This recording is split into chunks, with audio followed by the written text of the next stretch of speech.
Okay, today let's talk about chapter 25, which is about leasing. You can see that I skipped chapter 24.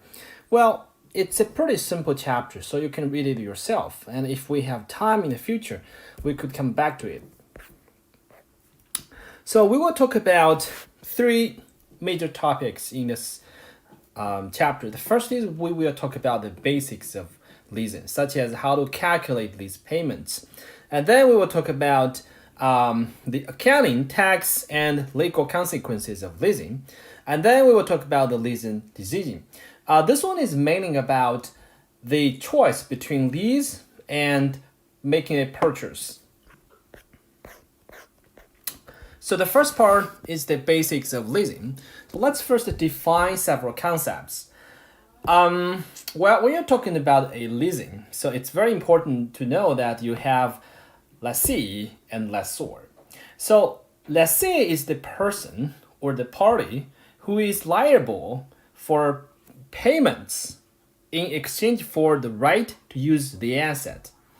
And the lessor is basically the owner of the asset. And this owner will receive the lease payments, and then the owner will lend this asset to lessee. Residual value. Residual value is basically the residual market value of the asset at the end of the lease. Okay, so we will talk about several topics. The first is we will learn how to calculate lease payments, and then we will compare lease versus loan. And the major focus is we will compare the lease payments and loan payments. And then we will examine several different end-of-term lease options and how these lease options will affect our lease payments. Okay, let's see a very simple example. So let's say your business needs a $20,000 forklift. So first, you decide you will lease this forklift for 48 months. And the estimated residual value is $6,000. It basically means the value of this forklift after 48 months will be $6,000. And then our task here is we want to calculate what is the lease payment, assuming a perfect capital market. One thing about lease payment is you will pay your lease at the beginning of each month. So now we can examine the lessor's cash flows. So let's say the lessor will first make the purchase.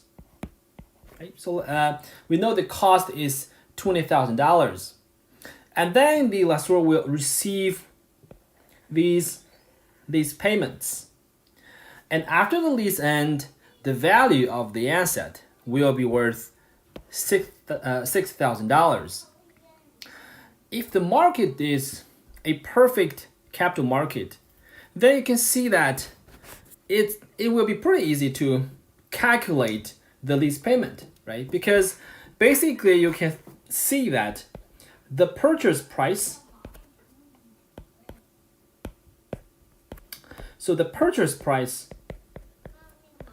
should be equal to the present value of the lease payments. And the residual value of $6,000, sorry, the present value of the $6,000 residual value. And given appropriate discount factor, then we can calculate this number. And then we will find out what is the lease payments. Okay, so I basically talk about this formula. That is, in a perfect capital market, the lease payments, purchase price, and residual price and residual value, these three things, they're related. And you can see that the present value of lease payments equals purchase price minus the present value of residual value, right? Because if you look at this formula, and if you change this present value of $6,000 to the left-hand side, right? You will basically see that present value of these payments equals $20,000 minus present value of $6,000. Okay, so our approach to calculate the lease payment will be based on this formula. And then you will want to know, so what kind of formula exactly we should use to calculate the lease payment in each period? Well, if you look at this picture here, then generally you can see that the lease payment looks a lot like annuity, right? So basically it's like you will get 48 annuity payments, and for each payment the amount is L, the lease payment, right? But one thing you can see here is there is a subtle difference. When we learned annuity formula in Corporate Finance 1, the timeline of annuity looks something like this. So let's say this is a 4-period annuity, and basically you will only get your first payment at the end of the first period, and then second period at the end of the second period, the third payment and fourth payment. But if you're dealing with a lease, it is different, right? Because the lease payment starts at the beginning of the first period. So this basically means we have to modify the annuity formula to calculate the present value of lease payments. To be more specific, if you look at this picture here, you can see that, let's say our task is to find out the present value of these payments. In this case, you can see that if I remove this first payment, right? So if I remove the first lease payment, then you can see that,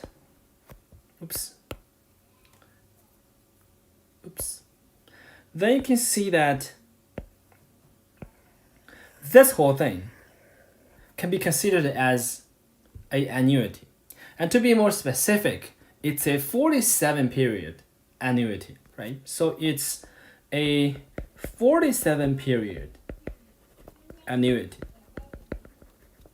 And then we still have to account for the first period payment, right?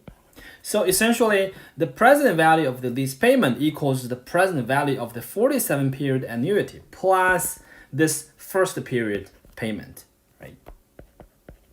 So that's how you calculate the present value of the lease payment. As I said, it's a modified version of the annuity formula. We have to use the modified version because of the timing difference. Because for annuity, the payment comes at the end of the period, and for leasing, the lease payment comes at the beginning of the period. Okay, now let's see this example here. It's a very simple example. The purpose here is use this example. You will be able to learn how to calculate monthly lease payment. So we know the purchase price of the forklift is $28,000, and the residual value in 48 months is $6,000. And we assume there is no default risk. That is, the lessee will always pay her or his lease payment on time. So here it basically means you could use this risk-free rate to discount the lease payments. And then you could also see that the residual value is certain to be $6,000. So this basically tells you, again, you can use the risk-free rate to calculate the present value of the $6,000. This is a very basic case. If you see a more complicated case, it tells you there is a certain risk, then obviously given some other information, you can use capital asset pricing model to calculate your appropriate discount factor adjusted for risk. Okay, so we know we can use risk-free rate to discount these numbers. And then we assume the risk-free rate is 6%. And we assume this is a APR. And we assume it is with monthly compounding. So what would be the lease payment each month for a 4-year lease in a perfect capital market? As you can see that here we want to use the formula, which is present value of lease payments equals the purchase price minus the present value of 6,000. And we have an APR, right? It's 6%. And we have monthly compounding, which means each month is interest rate should be, so we have 12 months per year. So each month we have interest rate of 0.5%, right? So present value of $6,000 will be discounted by 1 plus 5%, and we will raise to 48, right? So with the exponential of 48. And this will give us a number of, so it's here, 15277.41. And now we want to calculate the lease payment, right? And we just discussed here, the present value of the lease payment is the present value of the 47 period annuity plus the first period payment. So basically we can use the annuity formula because we know that the present value of the lease payment should be the first lease payment plus the 47 period annuity present value. I guess, okay, let me see. I think it's L divided by 1 plus 5%. No, it's not. It's L divided by 5%, 1 minus 1 plus 5%, 47, equals 15277.41. Right? And you can see that this is a pretty simple equation because, okay, let me first remove this part. Now, so this is a pretty simple equation to solve, right? We only have one unknown variable, that is letter L, right? So we could solve L. So the lease payment would be $347 per month. And I said it's easy to solve L because you can see that you have one variable here. And then you can combine these two L's, right, into one L. And then you can move this thing to the left. Then it will become a denominator. So you can solve the lease payment each month. Okay, so that was pretty simple. So that was basically a simple application of the annuity formula you guys learned about in Corporate Finance 1. Okay, now let's talk about lease versus loan, because obviously instead of leasing a forklift, you can obtain a loan from a bank and then you could use the loan to buy the forklift. So let's say now you obtain a 4-year loan to buy the forklift. And let's say the per month payment for this loan is M. And we assume this is a fully amortizing loan, which means your payment will be towards to your both principal and interest, and the payment each month will be equal. So the cash flow would be like this. Again, on the beginning of the first period, you have to pay this purchase price, and then you will pay off this amortizing loan, and the each month payment would be M. Again, you can see that this is a very simple case of applying annuity to calculate the present value of your loan payments. So quite clearly, you can see that if this is a perfect capital market, then the present value of the loan payments should be equal to purchase price, right? And based on this, you will be able to calculate your loan payment every month. And then we could also compare lease versus loan. And you can see that if we combine these, or if we compare these two formula, we can see that loan payment generally will be higher compared with lease payment, right? Because for lease payment, you would minus this present value, you will minus this residual value from the purchase price. This will reduce your lease payments, which is pretty easy to understand. It's like when you're buying a car. If you lease it, then maybe for a Honda Civic, you would only pay $200 per month. But if you buy this car obtaining a loan from the bank, then your monthly payment will be much higher. Okay, so let's see this example here. So it says your purchase of the forklift for $20,000 is financed using a 48-month annuity loan. And we assume no risk of default. So in this case, it means you can discount your monthly payment by risk-free rate. And the risk-free interest rate is 6% APR with monthly compounding. So what would be the loan payment per month in a perfect capital market? And then compare the payment with the lease payment in the last example. Okay, as I said, this is pretty simple because we know this is a 48-month annuity loan, which means you can directly apply the annuity formula to calculate the present value of the lease payments. So let's assume, the loan payment. So let's assume the loan payment every month is M.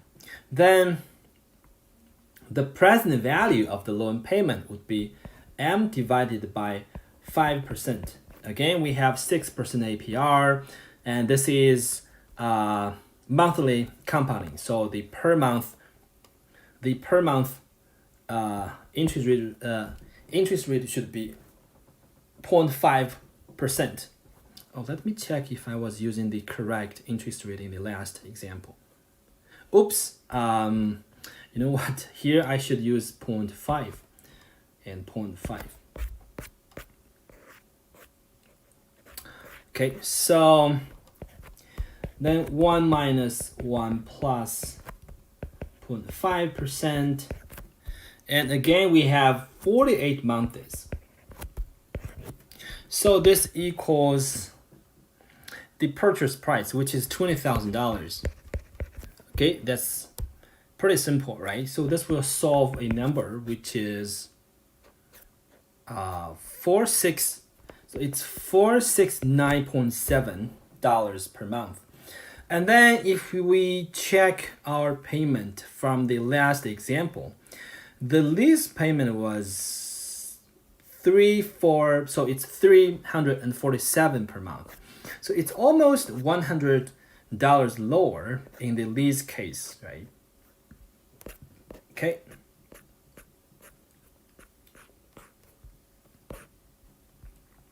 Now, if we combine these two formulas, then you can see that the lease payments and loan payments, they're related. That is, if you combine these to formula, then basically you can substitute this purchase price, right, by present value of loan payment. And then you if you rearrange these terms, you will get a formula looking like this. So this is quite easy to understand. First, you can see that it's the same result we just have obtained. That is, the present value of the loan payments should be lower. Sorry, the present value of the loan payments should be higher than the present value of the lease payments. And then it also shows you that if the capital market is perfect, then the cost of first leasing and then purchasing the asset at the residual value is equivalent to the cost of borrowing to purchase the asset. Okay, now let's talk about end of term lease options. So there are several cases. The first one is called fair market value lease. So it means at the end of the lease, the lessee can purchase the asset at its fair market value, right? And then we also have this $1 out lease. It means that at the end of the lease, the lessee can purchase the asset at $1. So here you can see that this is called a $1 out lease. And in the end, the lessee will just pay $1 to obtain the asset. This basically implies that the lessee effectively purchased this asset by making the lease payment, right? So this type of lease is very similar to financing the asset with a loan. And then the third type is called a fixed price lease. So here at the end of the lease, the lessee can purchase the asset for a fixed price. So this is a interesting type of end of lease option, because if a lease has a fixed price, then it means the lessee has a call option. So how can you understand this? Well, basically, at the end of the lease, the lessee will compare the market price of the asset versus the fixed price. If the market price is larger than the fixed price, then the lessee will exercise the call option, which means the lessee will pay the fixed price, which is lower than the market price, and obtain the asset. And then if the market price of the asset is lower compared with the fixed price, then the lessee will just walk away and purchase the asset at the market price. So you can see that this is exactly the same as a call option. This is exactly how a call option works. So if you have forgotten what is a call option, then you could refer to Corporate Finance 2 and then refresh your memory and then read this page. You will see that for a lease with a fixed price, it is indeed equivalent to a call option. And we also learned in Corporate Finance 2 that call option has value, right? Here, in the fixed price lease, the lessee has a call option, which means this call option will make this lease more valuable. So you can imagine that the lessor will set a higher lease payment, right? So it's very simple to understand. Again, the argument here is fixed price lease is equivalent to a call option, and a call option is valuable. So this will increase the value of the lease, which means this will increase the lease payment of the lease. Okay, now let's see how end of lease options will affect lease payments. So we talk about the three kinds of end of lease options: fair market value, $1 out, and fixed price. So now let's say we continue our example, which is this forklift lease. And now we have three cases. A fair market. Remember the purchase price, right? The purchase price is $20,000. And the fair market value of the forklift at the end of the lease is assumed to be $6,000. So let's just call it residual value. Right? So the residual value is $6,000. And then for the first case, if the end of the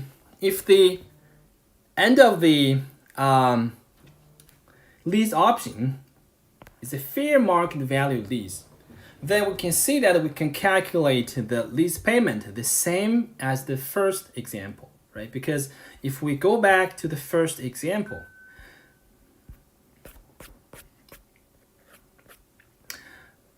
so this is the first example. You can see that the end of the lease value is exactly $6,000, which is the fair market value.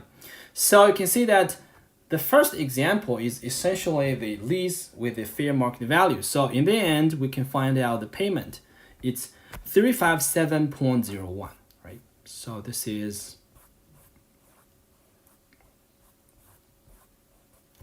So this is 357.01.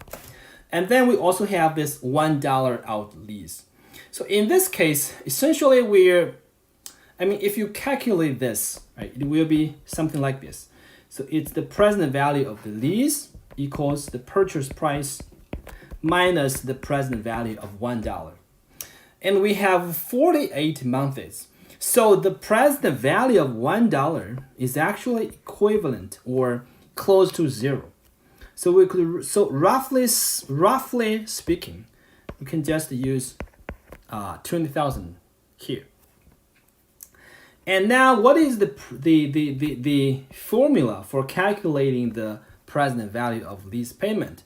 Well, we learned about this before, right? So it's basically L plus L divided by the 0.5% and 1 minus 1 plus 0.5%. Remember, we have only 47 periods. Equals $20,000.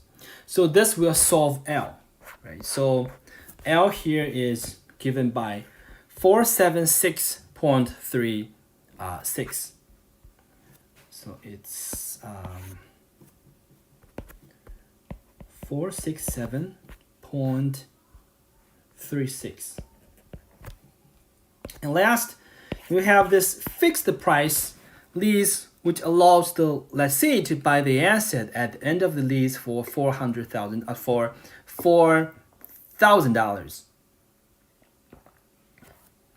And this one is actually quite easy because we know that the residual value of forklift at the end of the lease would be $6,000.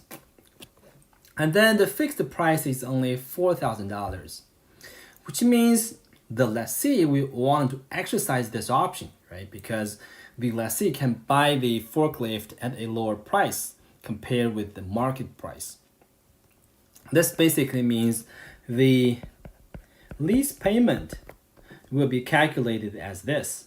So 20,000 minus the present value of 4,000, right? And then in this case, we will be able to solve the right-hand side, which is 16851.61. And again, we will use the modified annuity formula to calculate the present value of the lease payment. Right? So if you follow the lecture note, and if you see this, you can see that we can solve the lease payment in the third case, which is 393.79. Oops. So 393.79, right? And you can see that if you compare these three cases, you can see that obviously the first case gives you the lowest lease payment, and then the second case gives you the highest payment, because in the second case, essentially you're financing your purchase. And then for the third case, because the end of period value is only $4,000 compared with the fair market value of $6,000. So this lower end of period purchase price will be reflected in higher lease payment per month. So you will have a lease payment of $393 compared with $357 in the first case. Okay. Clearly, you have to learn, or you have to understand how to calculate these lease payments, right? Okay. Now let's talk about the accounting, tax, and the legal consequences of leasing. So you can see that if we have a perfect capital market, then we won't talk about these topics, right? Because in the perfect capital market, leasing is essentially a financial transaction. And a financial transaction in a perfect capital market does not generate real consequences. It's always a zero NPV process. However, the real world is not perfect, and at least we have taxes. So here, the decision to lease will be driven by these imperfections, and our major focus will be about the tax treatment. Okay. So for lessees, we have two types of leases. So the first is called operating lease, and the second one is called capital lease or finance lease. So if a lease is categorized as a operating lease, then this can be considered as a rental. Then in this case, the lessee will report the lease payment as operating expenses. So basically you can see that if a lease is considered as operating lease, then it will affect your income statement, right? So it will have income statement implications or affecting your income statement. And then if a lease is categorized as a capital lease or a finance lease, because capital lease is also called finance lease, then this will be considered as an acquisition or purchase. So in this case, the lessee will list the asset on its balance sheet, and it will list the present value of the future lease payments as a liability. So this means capital lease will have balance sheet implications, right? It will change your balance sheet. And then there will also be some implications on the income statement. The lessee will incur depreciation expenses. So this will obviously change your income statement, right? This is easy to understand because capital lease is basically considered as a acquisition. So, and of course, after acquiring a asset, you will incur depreciation expenses. And then you will also deduct the interest portion of the lease payments as the interest expense. So again, this will affect your income statement. So to summarize, if you just think about this in terms of accounting, you can see that capital lease is more complicated, right? It will affect both your balance sheet and your income statement. And operating lease will only affect your income statement. Okay, now let's see this very simple example. So let's say Maritime Cruise Lines has the following balance sheet in millions of dollars. So it has cash of $100 million, PP&E $1,500 million, debt 900, equity 700. Now, Maritime is about to add a new fleet of cruise ships, and we assume the price would be $400 million. So the question is, what will Maritime's balance sheet look like if first it purchases the fleet by borrowing $400 million? It acquires the fleet through a $400 million capital lease, or it acquires the fleet through a operating lease. So first, if it makes the purchase by borrowing, then you can see that this will basically affect this firm's balance sheet, right? So in the first case, the PP&E will increase from 1500 to 1900, and debt will increase from 900 to 1300.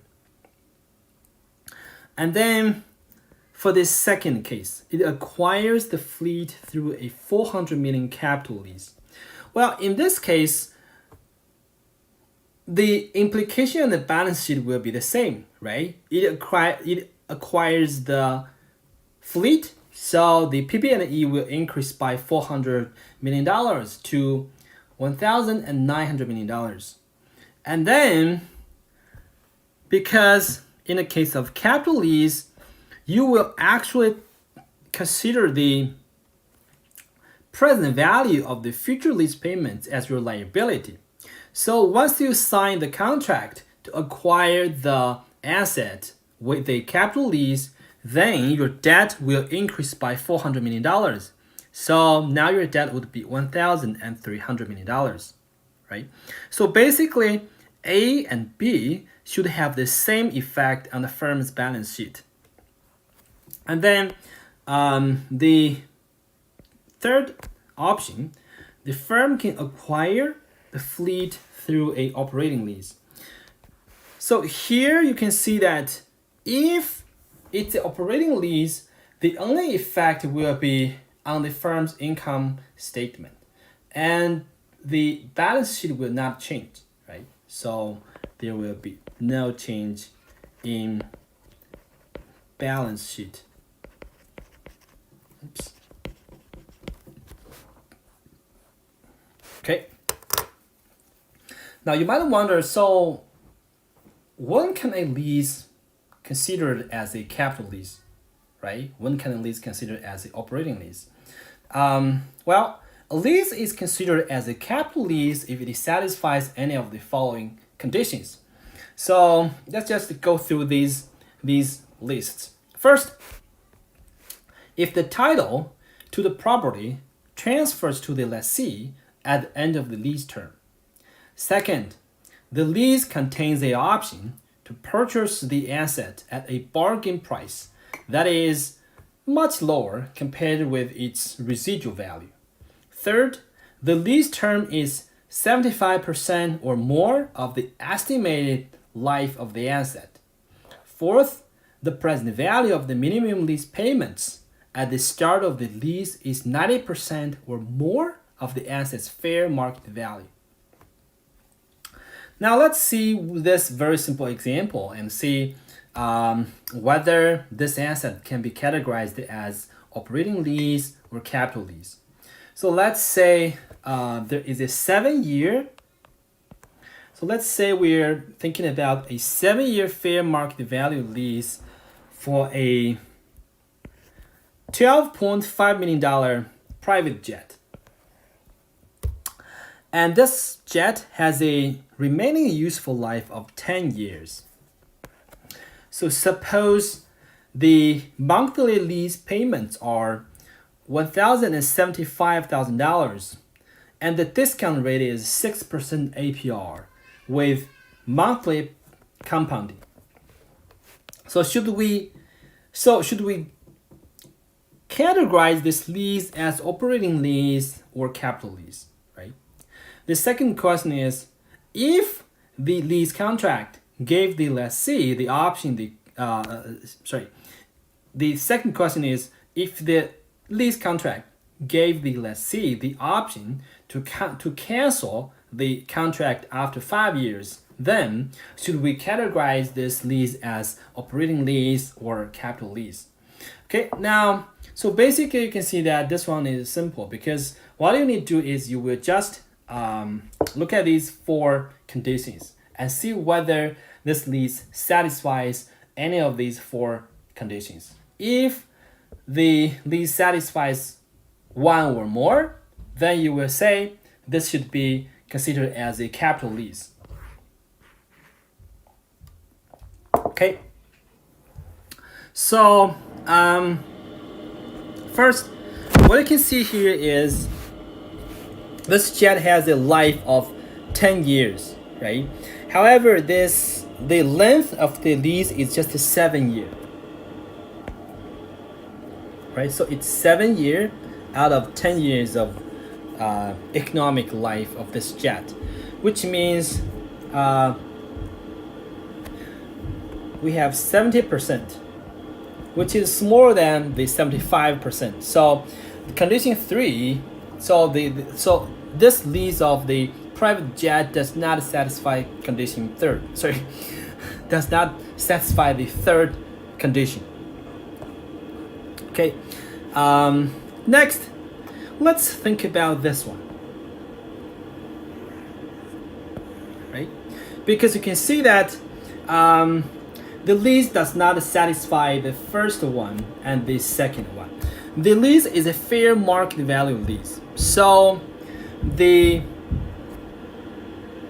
asset will not be sold at a bargain price at the end of the lease, right? So the second condition does not satisfy here. And then there is no transferring of title, so we could remove this. And we just discussed the lease length is just 70% of the economic life of this jet. So the only suspect is the 4th condition. And here we have to look at the minimum lease payment versus the value of the asset. Okay, now let's calculate the present value of the minimum lease payment. So you can see that this is a 7-year lease. So we have 80 months, right? So what we will do is we will discount the per month lease payment, which is 175,000. So it's 17500 plus 17500, 1 plus 0.5%, and we have the number 83 here. So this gives us $12.04 million. And now let's calculate the percentage, right? So the present value of the lease payment is 12.04 million. And the market value of the private jet is 12.5. And this gives us a percentage of 96.3%. So clearly you can see that this percentage exceeds the 90% cutoff. So you can see that this should be categorized as a capital lease. And now the second question says, what if the lease contract gave the lessee the option to cancel the contract after 5 years? remember that to consider the fourth condition, we need to calculate the minimum lease payment. So here, if the contract gives the lessee the option to cancel the contract after 5 years, then it means we should not use 84 months to calculate the present value of the lease payments. We should use 60 months, right? And you can see that the calculation will roughly be the same, except you will change this number, this 83. You will change this 83 into 59, right? So this will give us a number of 9.1.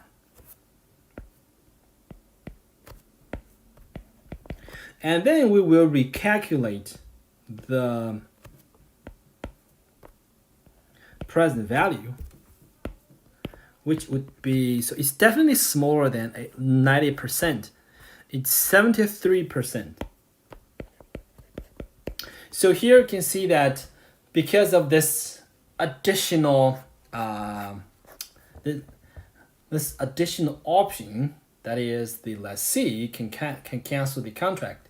Now the lease can be considered as a operating lease, right? Because we have only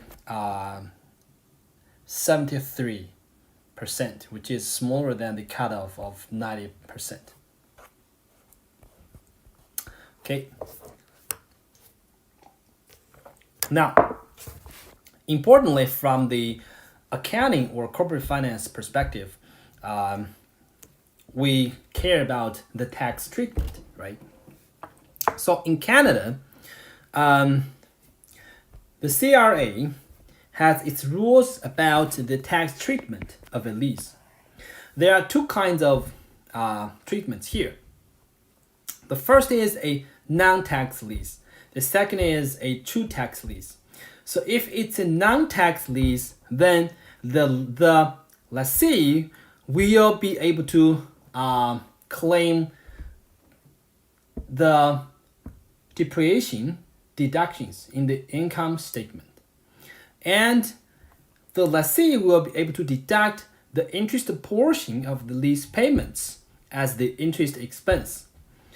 For true tax lease, then the lessee will deduct the lease payments as the operating expense. So roughly speaking, you can see that for capital lease, right? Oops. So for capital lease, roughly speaking, it is a no tax lease. And then for operating lease, it is a true tax lease. Okay. Now let's talk about the more complicated topic of this chapter, that is the leasing decision. So clearly you wanted to think about whether you wanted to make the purchase or whether you want to just sign the lease, right? It's like if you're a car buyer, you will always wonder, should you buy the car or should you just lease the car? So now, the main reason we want to consider in the corporate context is we will think how corporate tax will affect a firm's decision in purchase versus leasing. And we will start with the true tax lease. Remember that we just talked about a true tax lease. So if it's a true tax lease, then the lease payments will be considered as operating expense. And here we will use an example to discuss the decision of purchase versus leasing.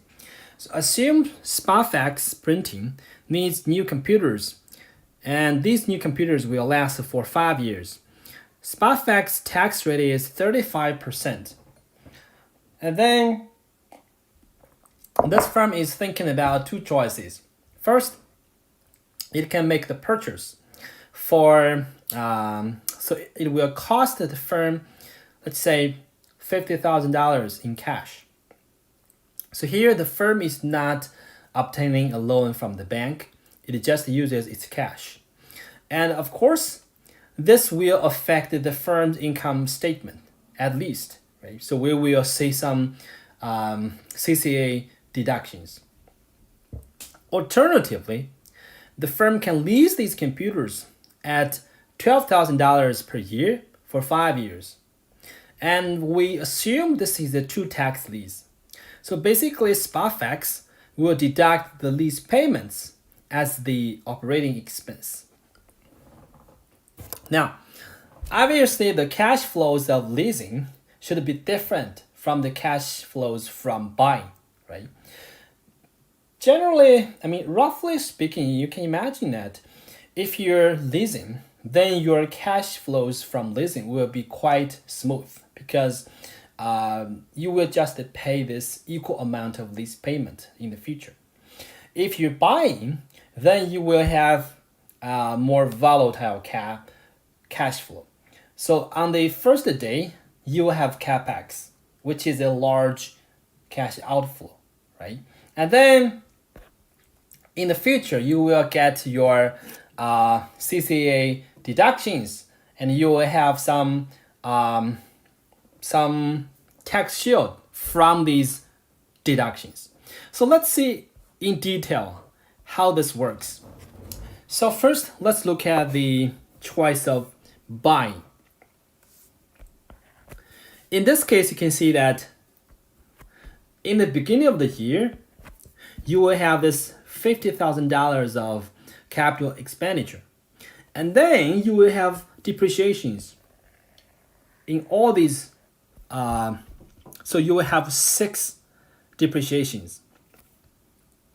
And because basically depreciation will reduce your pre-tax income, then you can imagine that depreciation should generate tax shield, right? So let's say we assume a corporate tax rate of 35%.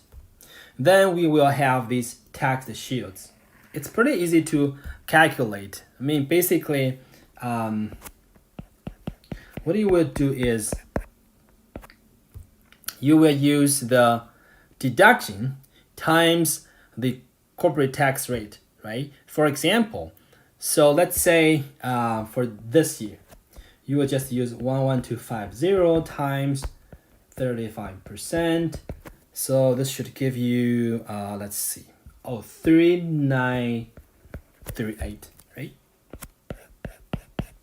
And then these CCA deductions are just given. You can just consider these numbers as given because we're not discussing how deduction works, how to calculate the UCC or CCA. So we're not in Corporate Finance 1 anymore. So here in the Advanced Corporate Finance, I would just give you these numbers.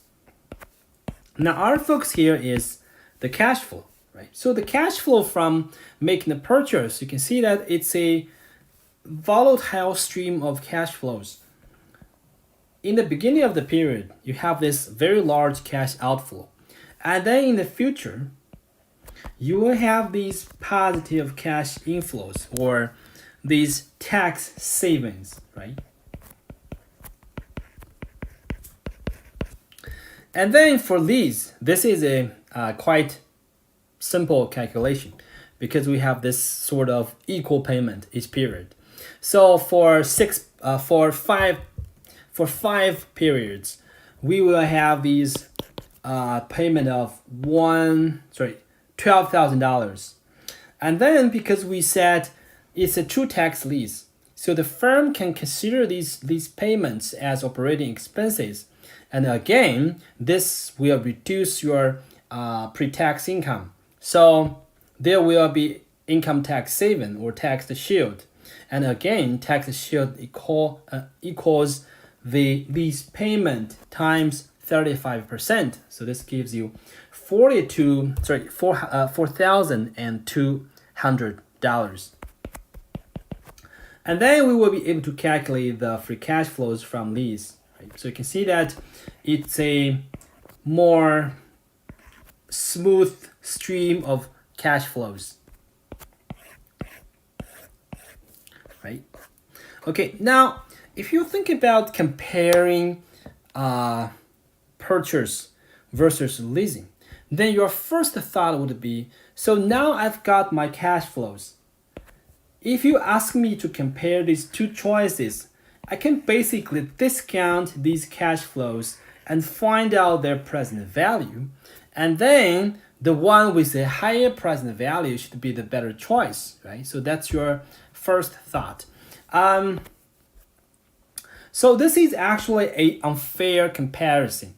But first, we will proceed with this unfair comparison and to understand why this is unfair. Okay, as I said, now we will calculate the present value of these cash flows in these two transactions. We will discount these cash flows by the cost of debt. And there are some arguments here to tell you why you should use the cost of debt to discount the cash flows. The main focus is, why should you use the cost of debt to discount the free cash flow from lease? So the general idea here is, lease is generally very safe. It is secured. So the cost of lease should not be larger than the cost of debt. So you can use the cost of debt to discount the cash flows from lease. And for discounting these cash flows, it's pretty simple, right? We have done this in Corporate Finance 1. And you can see that for the case of making the purchase, we have these cash flows. And we discount these cash flows at the debt cost of capital. I think it's okay. So we assume the debt cost of capital is 8%, right? So we discount these cash flows at 8%, and again we discount these cash flows at 8%. So you can see that quite straightforward. We can see the present value of purchasing is minus $35,627. And then for lease, it's minus $34,976. So if you just compare these numbers, you could say, the present value from purchasing is more negative, right? So it seems that buying is a bad idea. So leasing is basically cheaper compared with buying. So there is so it seems that lease is the preferred choice, right? So this is an unfair comparison. Why? Well, so let's just not look at this lecture note. If you think about this, then you can see one thing. The firm can actually improve its cash flow if it buys, right? The reason is because here, when we talk about this choice, we assumed the firm would only purchase these computers using its cash. Well, generally we know that for a firm, if it levers up, then it can enjoy this interest tax shield, right? So it basically says, even the firm wants to make the purchase, then the firm should be better off if the firm make the purchase using leverage. That is, if the firm borrows money to purchase these computers. If the firm does this, then you can imagine that the firm will have additional interest tax shield in this case, right? So this will improve this firm's free cash flow from buying. So that's the general idea here. And then following the textbook, where's the correct page? Okay, following the argument from the textbook. So this is unfair comparison because in a lease, the firm will have future lease payments. And these future lease payments are future obligations of the firm. So this basically means using a lease, this firm levers up, right? This firm has leverage. And in the buying case, we assume the firm buys with cash. So the firm has zero leverage. This is an unfair comparison because under these two choices, the firm has different levels of leverage. So now we want to make a fair comparison. Now, how can we get a fair comparison? Well, obviously, we wanted to make sure the firms under these two choices has the same level of leverage, right? So what we will do is we will compare the lease with buying the asset using the equivalent amount of leverage. That is, we will add leverage to the firm when the firm buys these computers. And we will make sure the leverage we add to the firm is the same as the leverage the firm has when it leases these computers. So basically, a spot facts will match the leverage of the lease by borrowing funds to finance the purchase of the computers. Okay, so here we introduce the notion of lease equivalent loan. So the lease equivalent loan is a loan which is used for purchase of the asset, which leaves the purchase with the same obligation as a lessee would have. So basically this says, hey, if we calculate that the lessee has a leverage of $100, then I will make sure the buyer also has a leverage of $100, right? So it's exactly the same spirit we just talked about. That is, you will make sure the firm under these two choices, buying and leasing, has the same level of leverage. So you will match the firm's leverage when the firm buys with the leverage when the firm leases.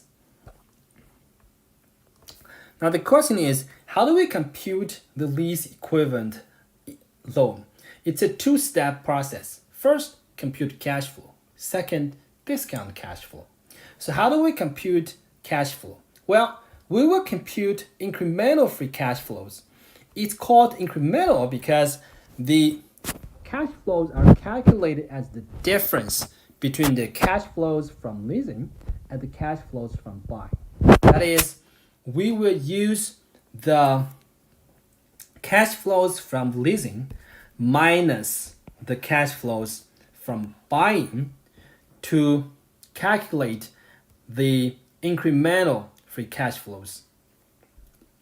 And then we will discount these incremental free cash flows using the after-tax debt cost of capital. And this discounted value, this present value, will be the amount of the lease equivalent loan. Okay, so first, let's look at the calculation of incremental free cash flow. As I said, it's pretty simple. You will just use the cash flow from the lease minus the cash flow from buying. So you can see that this is the cash flow from lease, and these are the cash flows from buying. And then we will calculate the difference. So we will get the per period incremental cash flows of lease versus purchase. And then we will discount these cash flows. To be more specific, we will discount these guys. So we will discount these cash flows with after-tax debt cost of capital. And then we will get a present value. And then we will compare the present value with this number. Now, why do we do this? Well, think about this. So here you have a positive number of $38,000. And here you have most of the time cash outflows, right? And these cash flows are the incremental cash flows of lease versus buy. So this basically means the cash flows in year 0, that is this cash flow, tells you what kind of saving you can get, right, from leasing. And then you will get negative numbers or cash outflows from year 1 to year 6. So this basically tells you what is your effective leverage from leasing, right?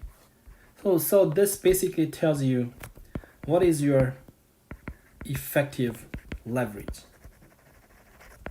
Because when you have leverage, you will have to pay back or pay down your leverage. So you will incur cash outflows. That is why these cash flows from year 1 to year 6 represents your effective leverage. Okay. And now we will try to make sure the firm we will try to make sure the firm takes the same leverage when it buys computers, right? Now, how the firm can take the same amount of leverage when it buys computers? Well, it's pretty easy. You can just discount these cash flows from period 1 to period 6. Okay, enough talking. Now let's see how could you exactly calculate the lease equivalent loan. As I said, to calculate the lease equivalent loan, you will discount